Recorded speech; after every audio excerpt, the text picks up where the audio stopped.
Meet me. Welcome back, guys. This is something I've never done before, but you guys keep asking me to do it. I feel like there's other people on YouTube that do this already, so we'll give it a try. If you hate it, be honest about the dislike button. I just won't do this anymore. But everyone's always asking me for my take on patch notes. I didn't really think people cared about that, but I'll go ahead and do it this one time. So this is actually the day after the patch.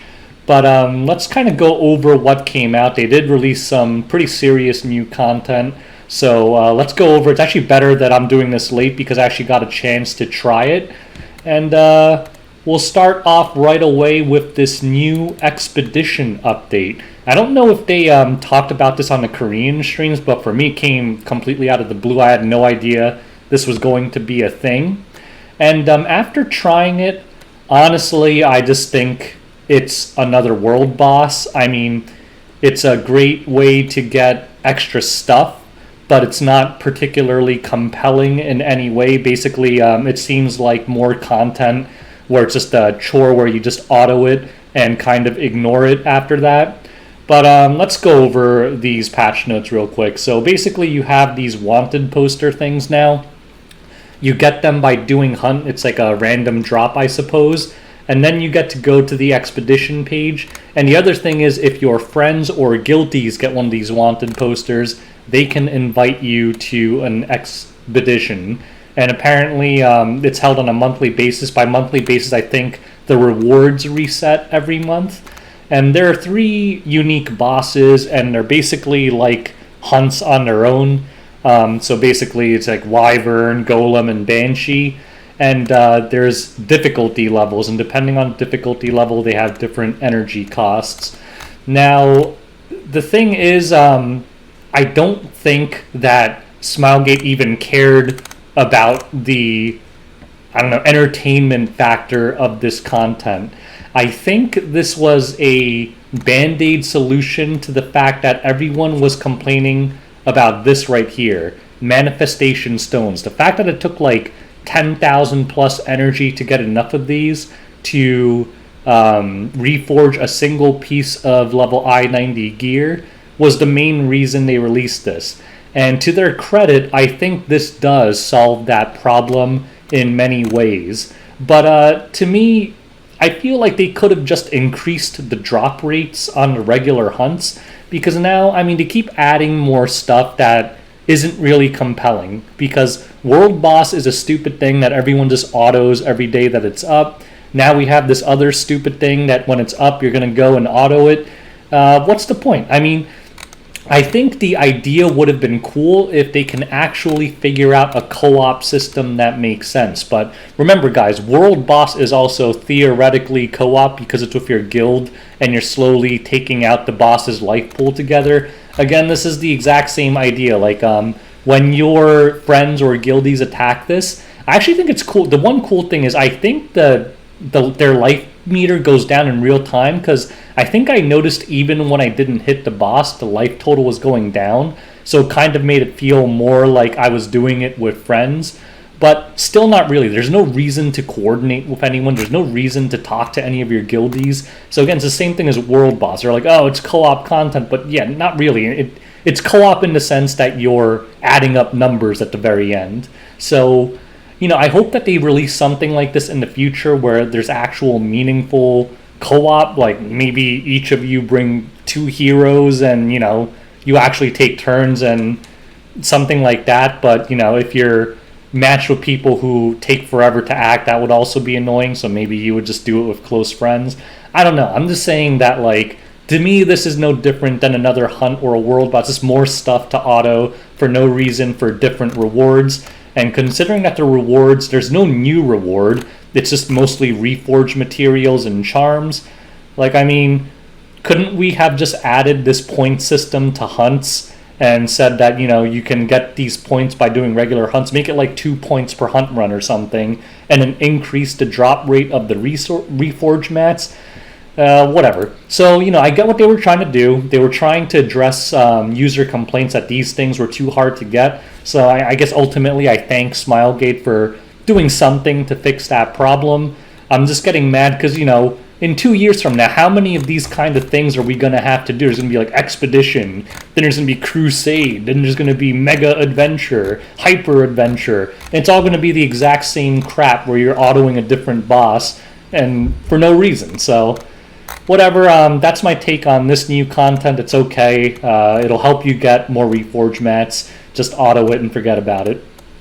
Nixiad Sanctum Zone 5. I haven't even done Zone 4 yet, but I will probably do Zone 5. I will say this gear is pretty damn legit for free gear. I mean, the subs are pretty much perfect on all of them. They have health, so that's probably the only thing you're going to want to dodge. I mean, health is still valuable on certain people, but normally if you're going full destruction, you're just going full damage. But, you know, they're not, most of them don't have, well, none of them have effect resist or anything. Some of them have effectiveness. But, you know, there's really nothing else they could do because you can't put, you know, attack sub if it's an attack main.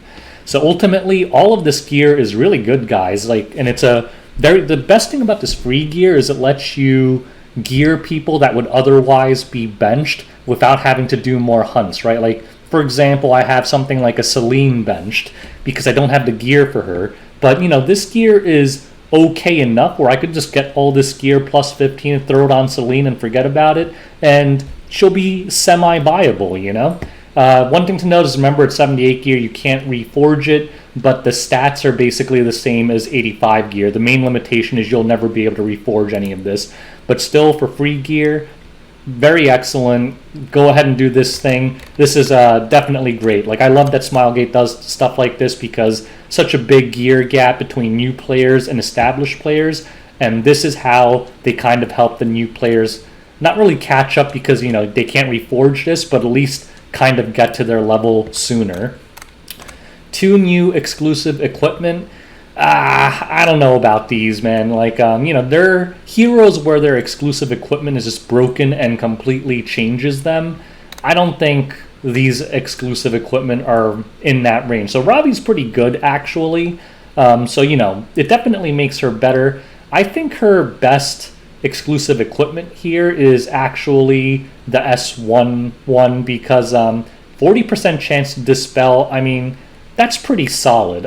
It's still less than 50%, but still, like, if you're constantly dispelling debuffs, I think that would be really annoying, especially because Ravi has a lot of self-sustain with her, like, S3 and Rage and counter set and stuff.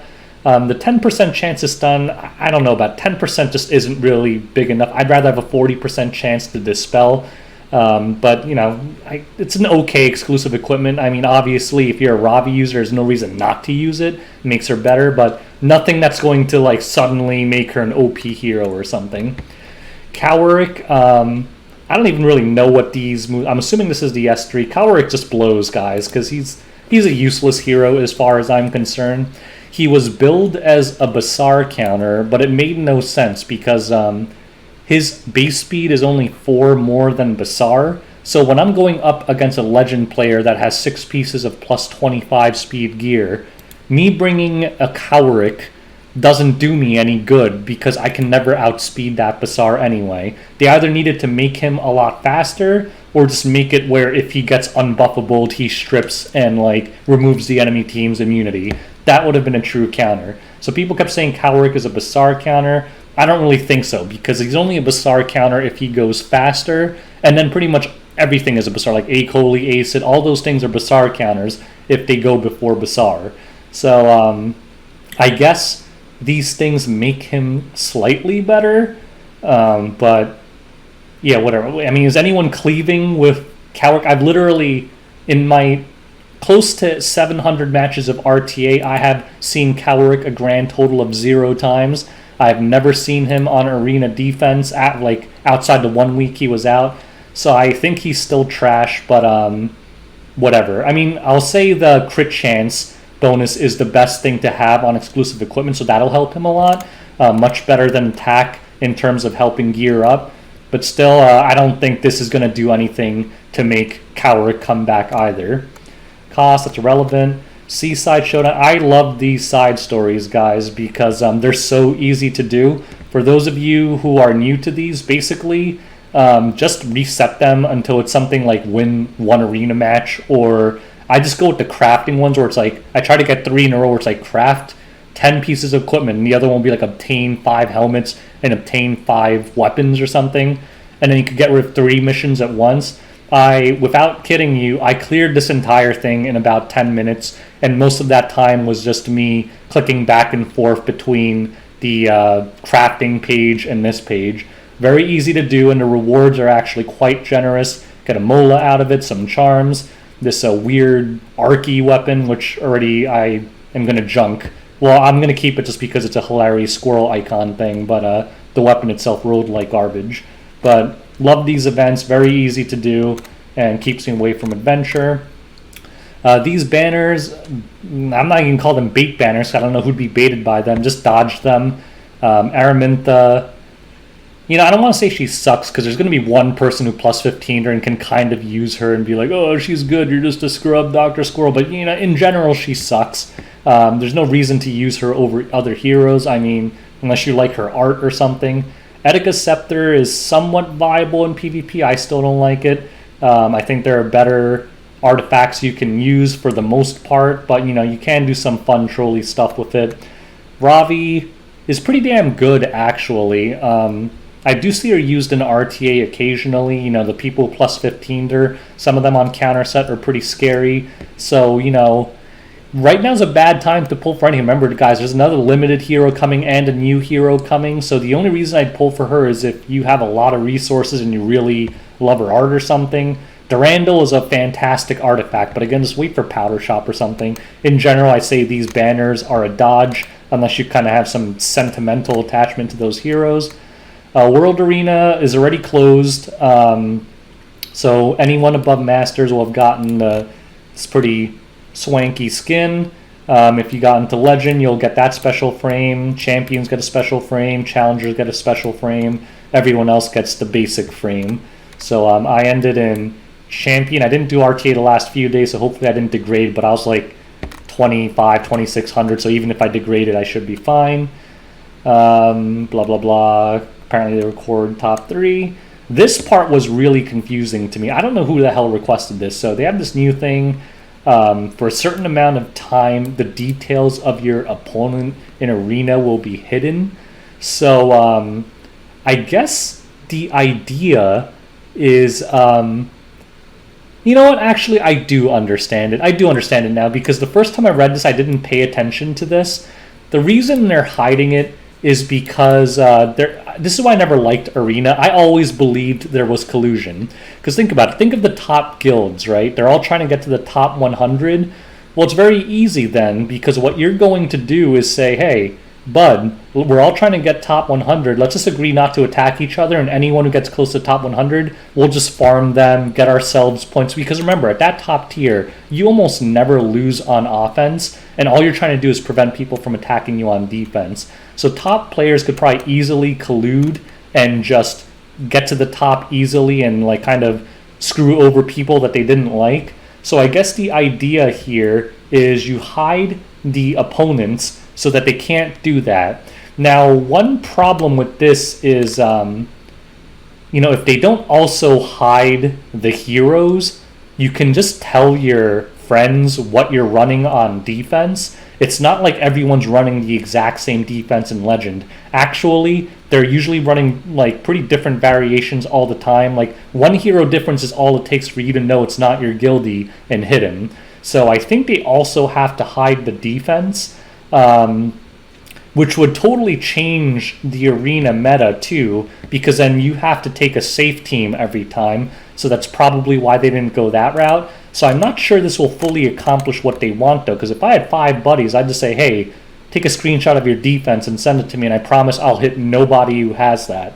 So it's kind of weird. But I think the other thing they did to try and get around that is they're limiting the refreshes. So during rush hour, if you're dodging too much, you'll eventually run out of refreshes. So, I take back my earlier criticisms. I think they are trying to do something to make the regular arena more competitive and fair. I don't know how much this will help it, but it's a start. I think the refresh limit will do more than this because, again, I think it's still easy to stop yourself from attacking your friends if you're trying to do collusion by just knowing what their defense is. This stuff, I don't really think any of this just seems like visual stuff. Who cares? This stuff seemed weird to me. They're changing the points acquired and lost according to attack and defense. I don't know why. I think the old system was better, to be honest. But whatever. I mean, who really cares how you get points or lose points? But that's usually how it is in competitive games, right? If you're a top player, you don't get as much for wins and lose a lot for losses. So I don't really know what the point of that is. Effect icons, whatever. This, who cares? The screen changed, so there's this creepy guy staring at you now. Who cares? Equipment pack. This thing doesn't seem to mention the summer pack. That pack is amazing if you're not FTP and willing to buy anything. Those are the kind of packs you should buy. The other big thing, I don't care about any of these stuff. The other big thing, the biggest thing that actually isn't in this notice is, guys, Arbiter Vildred is on the next Mystic banner, and I have 5,000 Mystics. If I have to wail for him, I will, because I freaking hate Arbiter. I'm going to love not having to pre-ban him every RTA anymore, and I'm going to pull him no matter what, plus 15 him. I'll do a review video, I'll do a showcase, I'll use him in Guild Wars, I'll do all that. So if you guys were living under a rock and didn't know Arbiter's on the next Mystic, you know now, so get ready to pull him. So anyways, that's my patch review. Let me know if you want to do this crap in the future, or if you thought it was stupid. And I'm fine with never doing it again, because I think there's other people out there doing it, but this was my take on these patch notes. Thanks for watching, till next time, and meet me. Peace out.